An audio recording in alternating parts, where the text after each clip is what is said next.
success of the Iran strikes.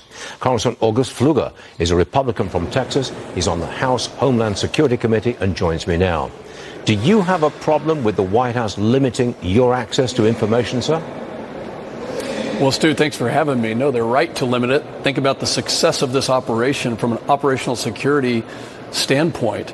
Can you imagine them sharing this information with Rashida Talib in advance of the attack, somebody who leads anti-Semitic parades around the country? I mean, they need to limit it. And by the way, U.S. Code specifically says that they have 48 hours to then notify Congress, which they did. So who is this deep state leaker that was solely using this information to denigrate the president and to downplay the success of this event, which, by the way, a massive strategic success. So I have no problem with it. We're going to continue to do oversight. We need to do oversight.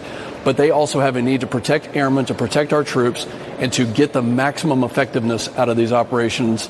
This was a big surprise for the world, and rightfully so. They protected the information.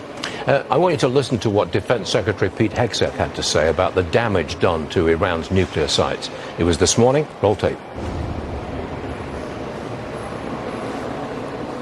I'm sorry, we don't have that for you, but I'll move on.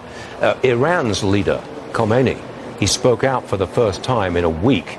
He said Iran will never surrender to the U.S. So do you expect much from the meeting that Trump says will take place next week? I don't know who he's going to meet with or where, but what can you expect when Khomeini is saying no surrender?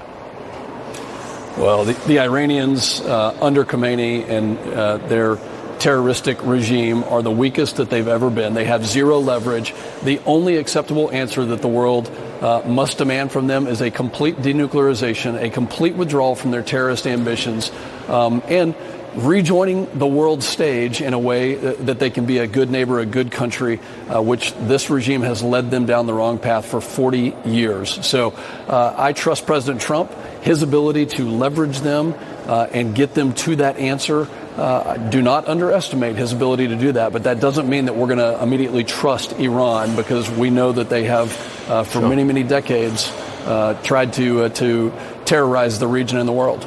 It would be good, though, wouldn't it, if someone emerged in Iran who understands that you could rebuild the country using oil revenue and make it prosperous again.